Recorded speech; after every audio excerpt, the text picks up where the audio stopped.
A black hotel maid answered a call in Dutch in front of a millionaire. The next day, he sent for her. Camilla's phone buzzed just as she was scrubbing the marble tiles in the gleaming lobby of the Lexington Imperial Hotel.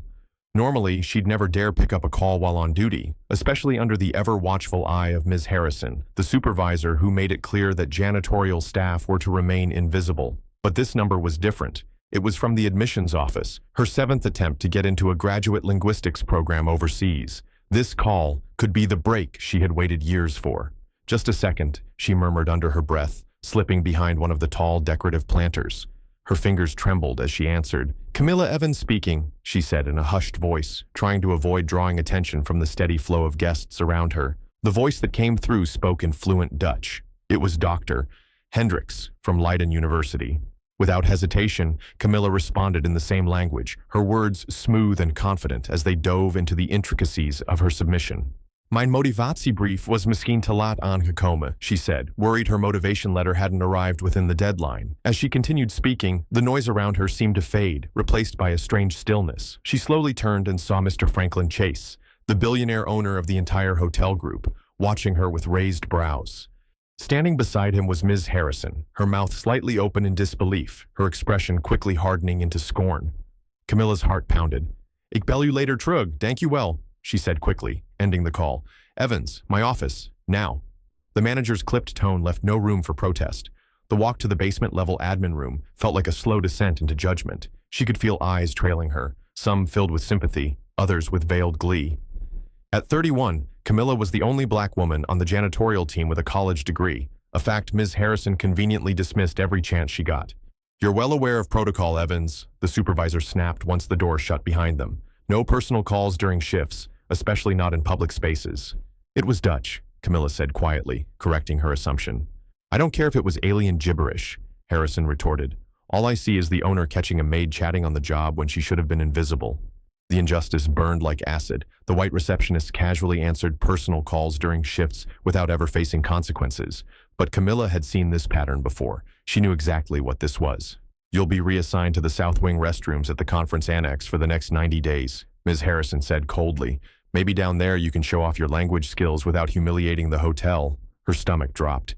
Everyone knew the annex shifts were grueling. Late-night cleanups after corporate galas, with no overtime and barely any support. It was Harrison's signature punishment. "You're lucky we're not letting you go. Now get moving." That night dragged on forever in the cramped apartment Camilla shared with two nurses pulling double shifts at the local hospital. She lay awake, tears silently sliding down her cheeks as her eyes rested on the framed certificates on the wall.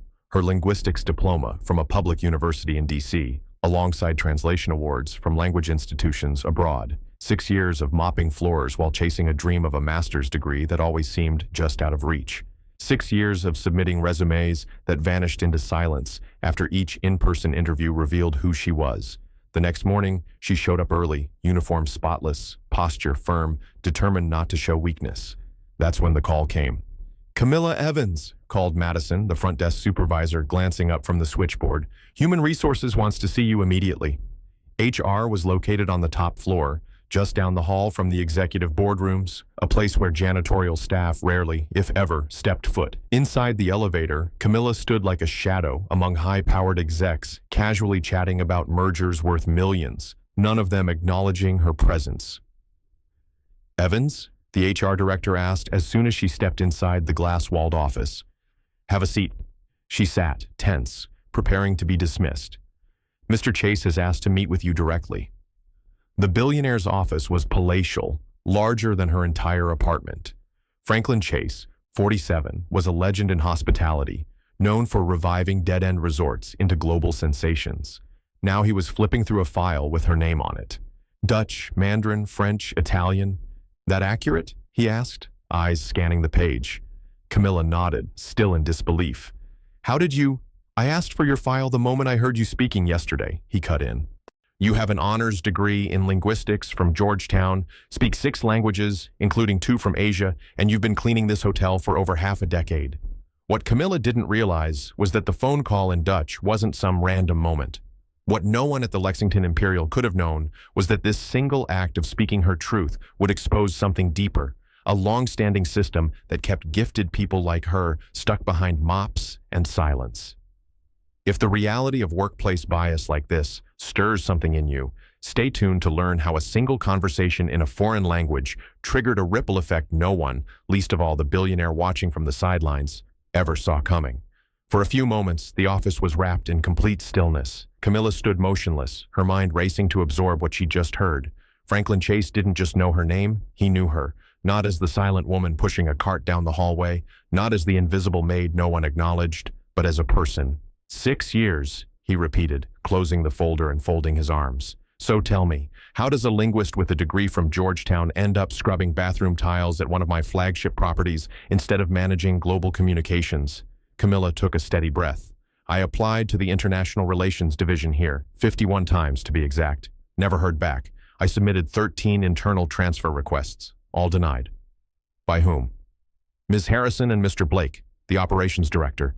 Chase jotted the names without flinching. Interesting. Blake's been complaining nonstop about how understaffed we are with multilingual personnel, especially for high-level Asian delegations. What Chase didn't mention was that months earlier, he had quietly hired a diversity consulting firm to investigate troubling turnover rates among non-white professionals in his East Coast branches. The findings were already raising serious red flags. Camilla, I'll be direct. Tomorrow, a major summit begins here. Senior trade delegates from China and the Netherlands. I need someone who speaks both Mandarin and Dutch fluently and understands the etiquette of international diplomacy. So, you want me to clean their suites? She asked, the sarcasm slipping out before she could stop it. Chase allowed himself a quick smirk. Number, I want you to be our acting international relations coordinator for the duration of the event. Compensation is $5,400 per week. Effective immediately. Camilla nearly dropped her bag. That was over 3 months' worth of her current wages. Why me? Surely you've got a whole list of candidates better suited. Because I heard you speak Dutch with native fluency. Because your qualifications are exactly what this situation demands. And because I believe something's been going very wrong under my nose for far too long. An hour later, Camilla rode the elevator back down with a new employee badge clipped to her blazer, complete access to the hotel's executive systems, and a new title. On her way to HR to finalize onboarding, she stepped off the elevator and ran straight into Ms. Harrison, the woman's face drained of color. Evans, why are you on this level without your uniform? Camilla met her eyes calmly. Working, Ms. Harrison, as Interim International Relations Coordinator, per direct instruction from Mr. Chase. That's not possible. You don't even meet the Georgetown graduate, 6 languages, including Dutch and Mandarin, Camilla replied evenly. My resume has been sitting in the internal system for over 6 years, along with every one of my transfer applications. As Harrison fumbled for a response, Camilla walked on. At the HR desk, she was greeted by someone unexpected, Kayla Thompson, a recently hired recruitment analyst with a warm smile and sharp eyes. Camilla, finally, she said, genuinely excited. I came across your file when I first started and couldn't believe someone like you was in housekeeping. I tried to raise it with Blake, but he shut me down immediately. Camilla nodded as she signed the forms. That afternoon, as she settled into the VIP suite to finalize the preparations for the diplomatic reception, something caught her eye. The official Mandarin translations in the welcome brochures were riddled with errors, some laughable, others potentially offensive. With swift precision, she corrected the materials, rewriting entire sections to ensure cultural respect and accuracy. A junior coordinator who happened to be reviewing the materials with her blinked in surprise. How did you even notice they were wrong? Asked Chase, who had been quietly standing at the doorway, watching her revise the documents. The original translation used expressions that are considered inappropriate in formal corporate Mandarin, Camilla explained, keeping her voice even. Whoever handled this clearly understands the language at a surface level, but lacks any grasp of professional or cultural nuance. Chase gave a slow nod, absorbing her words. Blake assured me he brought in top-tier translators, said it cost a fortune. He hired someone without vetting their qualifications, Camilla replied, pointing to a particularly problematic section in the partnership proposal where a misused term subtly implied disrespect. The following morning, the summit commenced. Camilla moved gracefully through the crowd of high-powered international delegates, switching effortlessly between Dutch and Mandarin, mediating exchanges that would have taken entire teams days to arrange. Her presence brought a sense of calm and cohesion to the event that hadn't been there before. During a coffee break, she was approached by none other than Mr. Blake, the director of operations, the same man who hadn't spoken a single word to her in 6 years. His smile was polished, but hollow. Ms. Evans, I have to say, I'm impressed. Clearly, Ms. Harrison didn't see your full potential. Appreciate that, Camilla answered, her tone neutral. It's also impressive how my resume, with verified fluency in Mandarin, was overlooked, especially when the hotel spent over $60,000 on flawed translation services for this summit. Blake's expression faltered, the corners of his mouth stiffening. That must be a misunderstanding. I don't believe I received confirmation of every message I sent over the years, Camilla interrupted smoothly, including the ones highlighting errors in the Mandarin materials your team approved for multiple Asian events. What she didn't mention was that Kayla, the HR analyst, had discreetly granted her access to internal procurement records. The translation contracts had all been funneled to a boutique agency owned by Blake's niece, whose resume had no trace of actual corporate-level Mandarin experience, but who charged premium consultant fees. Even worse, her previous translations were riddled with errors that could have jeopardized millions in international partnerships. On the third day of the event, something unexpected occurred. One of the Dutch delegates suddenly paused mid-conversation, staring at her. Wait, weren't you the student who published that groundbreaking paper on dialect shifts in global commerce in the Journal of Applied Linguistics? Camilla blinked, surprised. Yes, that was part of my thesis research. Incredible, the man said, turning to call over two colleagues. I've cited that article twice in international presentations. More executives gathered around her, eager to shake her hand. From across the room, Chase observed it all.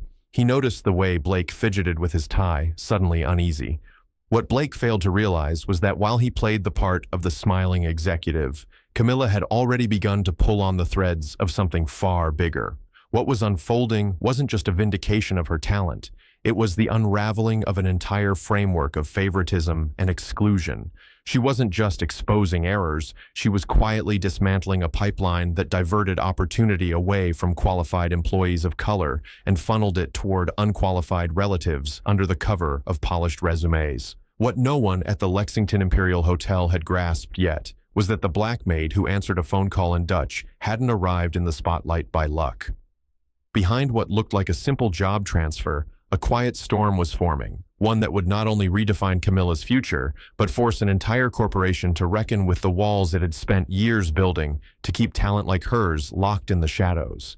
The question was no longer whether she had proof, it was how much damage the truth was about to cause. On the morning of the fourth day of the summit, the Lexington Imperial pulsed with anticipation. Camilla's initiative had already resulted in preliminary deals that far surpassed expectations. As she crossed the polished marble lobby, something caught her attention. Blake was escorting a visibly anxious young woman toward the executive elevators. "Ms. Blake, your Mandarin draft is acceptable," he said evenly. "There's no need to worry." Camilla recognized the surname instantly. The girl clutched a folder, stamped Final Translation Master Contract. One glance as they passed was enough. Same glaring translation mistakes. Untouched. Her stomach tightened. Franklin needs to see this. She turned swiftly and headed straight for the CEO's office. Chase was reviewing spreadsheets when she entered without knocking. "Camilla, what's wrong?" "Blake is replacing my finalized translations with faulty versions created by his niece," she said, showing him screenshots of the mismatched text. "And I have documentation proving this has been happening for years." Chase stood abruptly. "You're absolutely sure?" "Every detail is archived, and it gets worse. Payment records show his niece's company was paid nearly triple the market rate. Meanwhile, internal applicants with the right skills, like me, were consistently ignored. Just then, Kayla from HR rushed in. "Mr. Chase, sorry to interrupt, but I found something you need to see right away." She handed him a folder marked Hiring History, 5 years. It's all there, a pattern of rejecting qualified minority candidates, especially women of color, in favor of less experienced hires. Chase flipped through the documents, his jaw tightening with every page. The external audit flagged some irregularities, but this is institutional. At that moment, the door swung open. Blake walked in without knocking, unaware of the storm he was about to walk into. "Franklin, the Dutch team is ready to finalize, but they're asking about some translation inconsistencies." Camilla must have mixed up. The room went quiet, ice cold. Chase stood and calmly closed the door behind him. "Thomas," he said, his voice like steel wrapped in velvet, "I'm looking at payment records showing over $60,000 spent on substandard translations while someone with top-tier qualifications was working custodial shifts. Want to explain that?" Blake's face drained of color. I have no idea what you're referring to. We always aim to hire the most qualified people." "Your niece," Chase said, not missing a beat. "Zero verified experience with formal Mandarin. Falsified certification. Camilla stepped forward, placing a printed email on the desk. I contacted Peking University. They've never issued a language certificate to Ashley Blake. Blake turned on her, eyes burning. You're nothing but a janitor pretending to belong in a boardroom. Doctor of Applied Linguistics, Georgetown University, Camilla replied, unshaken. Published in 6 peer-reviewed journals, all in your HR system. Chase stepped between them. You've failed this institution for years, Thomas. I've scheduled an emergency board meeting in half an hour. By the time it starts, I expect your resignation letter on my desk. Blake let out a dry, nervous chuckle. You can't be serious. Over this? This? Chase's gaze darkened. Choose your next words very carefully. 2 hours later, the executive auditorium was filled wall to wall. All department heads, team leads, and executives had been urgently summoned. In the front row sat the Dutch and Chinese delegates, exchanging curious glances. Ms. Harrison from Custodial Services looked visibly uneasy, seated beside the other managers. On stage, Franklin Chase took his place, Camilla standing calmly at his side. Today, he began solemnly, we uncovered a deeply rooted pattern of nepotism and discrimination that has silently drained this company's integrity and its profits. Behind him, a presentation flickered to life, displaying hard data, comparison charts between employee qualifications and current roles, racial and gender disparities in hiring decisions, and inflated contracts awarded to businesses tied to internal personnel, family-run entities cloaked in professionalism. Ms. Evans, Chase continued, who some of you only knew by her housekeeping uniform, prevented this company from falling into an international crisis this week by correcting translation errors that could have led to millions in lost contracts. In the front row, one of the Asian delegates gave a subtle nod of agreement. Another started a light round of applause that soon spread, hesitant at first, then more assured. Effective immediately, Thomas Blake has been dismissed for cause, Chase announced. Ms. Harrison is suspended pending further review of her participation in these practices. In addition, we are initiating a comprehensive audit of all hiring and promotion decisions made over the past half-decade. A heavy silence swept across the auditorium. Harrison stared at the floor, her hands clenched. Then Chase's tone shifted, just slightly, and I am proud to share that Dr. Camilla Evans has been appointed our new Global Director of Internal Communications. She will lead all multilingual operations across our international branches. The room erupted, a mix of shocked applause, disbelief, and heartfelt cheers, particularly from the custodial staff seated in the back. A few stood, tears slipping down their faces, applauding with something deeper than respect, hope. As Camilla stepped down from the stage, she passed the hallway just in time to see security quietly escorting Blake from the premises. His face was a twisted mask of defeat and fury. As he passed her, he hissed under his breath, "You won't last 30 days." Camilla didn't flinch. She simply smiled. Inside the pocket of her tailored blazer was the small audio recorder that had preserved every whispered threat and racial insult Blake had spat in private, desperate to bury his tracks. That night, seated in her new office with floor-to-ceiling windows overlooking the city skyline, Camilla finally allowed herself to release the emotion. Not sorrow, but release. 6 long years of unseen brilliance, of hearing, maybe your resume didn't come through. Maybe this role isn't quite the right cultural fit. 6 years of being overlooked, ignored, and underestimated. She picked up the phone and called the one person who had never doubted her. "Mom," she whispered, her voice cracking with emotion. "I did it." But what no one at the Lexington Imperial realized that day was that this was only the beginning. While some executives were still coming to terms with the collapse of their untouchable power, others were already confronting a new reality. Real talent, once unleashed, doesn't just repair what's broken. It rebuilds the entire system.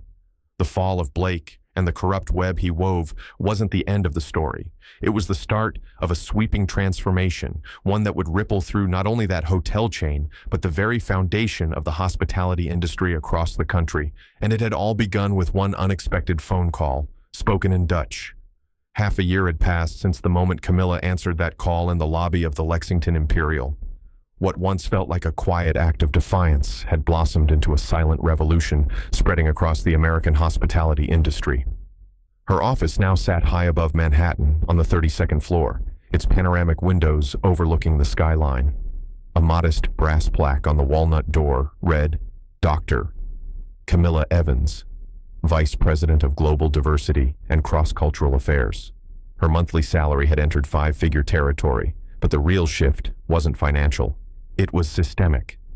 Restructuring committee is assembled and ready, Dr. Evans, said her assistant, also named Camilla, a woman who had become both her executive coordinator and closest confidant.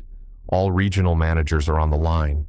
Camilla inhaled deeply and stepped into the boardroom where Franklin Chase and the executive directors waited. Today marked the unveiling of the final report for the Invisible Potential Initiative, a grassroots program she had designed to locate and uplift overlooked talent within the company's own ranks. The results have exceeded even our boldest projections, she began, as slides appeared on the central screen. In just 6 months, we've identified 154 employees with professional backgrounds in linguistics, finance, software, and operations, all of them currently serving in positions far below their qualifications. Over 80% of them are Black, Latino, or from historically marginalized communities. Chase gave a slight nod. The program had been part of their agreement from the start. This wasn't just about fixing her personal situation. It was about dismantling the architecture that had allowed it to happen. Even more compelling, Camilla continued, are the metrics. External translation expenses have dropped by 75%. International client satisfaction is up 44%, and our diversity equity ratings are now leading the industry. And all of this was accomplished by unlocking talent we already had in-house. In a modest hotel office in Sacramento, a live stream of the meeting played on a mounted television. Sarah Harrison watched quietly. After a thorough investigation, she'd managed to avoid termination by accepting a significant demotion. Now she supervised the laundry room at a budget property, an ironic role for someone who once dismissed candidates based on race and accent. Meanwhile, Camilla shared the next phase of her program. The expansion includes a peer mentoring system, she explained. Everyone promoted through the initiative is now responsible for identifying and supporting at least one more underutilized team member each quarter. Our goal is to create a permanent, self-sustaining talent pipeline. Thomas Blake was not present. Since his firing, his reputation had become radioactive. No luxury chain would return his calls. Accusations of discrimination, fraud, and misappropriation had sealed his fate. Word was, he had taken a night manager role at a roadside motel somewhere in New Mexico. His niece Ashley had been ordered to repay every inflated invoice and had enrolled in a professional ethics course as part of a settlement. Ironically, she was now studying Mandarin, funded by a scholarship from the Chase Foundation for Inclusive Language Advancement. In closing, Camilla said, turning to face the camera that broadcast to every property in the network, I'd like to share something personal. She paused, letting the weight of her words settle into the room. When I was a child, my mother worked as a hotel housekeeper, much like this one. She had a college degree, but the doors she knocked on never opened. She used to say to me, Camilla, no matter how invisible they try to make you feel, never forget your value isn't determined by their acknowledgement. Camilla steadied her voice. She passed away believing that for women like us, some places would always be off limits. She didn't live to see this day, to see that everything she sacrificed wasn't in vain. Around the room, executives, many of whom had just risen through the Invisible Potential Initiative, quietly dabbed their eyes. A company's true greatness isn't measured by profit margins, she continued. It's measured by the lives it empowers. For decades, our industry, like so many others, hid brilliant minds behind uniforms and silence, assuming that people with certain skin tones, names, or accents didn't belong in decision-making rooms. Franklin Chase rose to his feet, leading a standing ovation that echoed through the boardroom and across dozens of remote screens. That afternoon, Camilla found an envelope on her desk. Inside was a handwritten letter and a postcard from the Netherlands. The letter was from the University of Applied Linguistics in Amsterdam, offering her a visiting professorship. It had been signed by Dr. Hendricks, the professor who had made the original phone call in Dutch 6 months prior and had quietly followed her meteoric rise ever since. Camilla smiled to herself as she gazed out over the city skyline. The irony wasn't lost on her. If Ms. Harrison had simply issued a warning that day instead of punishing her, she might still be scrubbing the same marble floors, her diploma gathering dust on a cracked wall. The following morning, she officially announced the launch of a scholarship fund for hotel employees and their children, partly financed by her new position. The very first recipient, the daughter of one of her former colleagues in the housekeeping team, a girl who dreamed of studying hotel management. What began as a single phone call in Dutch had sparked waves that now reached far beyond that lobby, far beyond that company, far beyond that industry. The message was clear: talent exists in every corner. What's missing is access and belief. True justice isn't only about removing those who discriminate, it's about redesigning the system so discrimination has nowhere left to hide. And for Camilla, the sweetest form of justice wasn't watching her adversaries fall, It was watching hundreds of people like her finally rise. If this story stirred something in you, leave your comment and join the conversation. And don't forget to subscribe to the channel for more powerful stories of ordinary people who transformed injustice into the spark for systemic change. Because the greatest legacy Camilla Evans leaves us is simple. Real greatness isn't just breaking through barriers. It's making sure the doors stay open for everyone who comes next.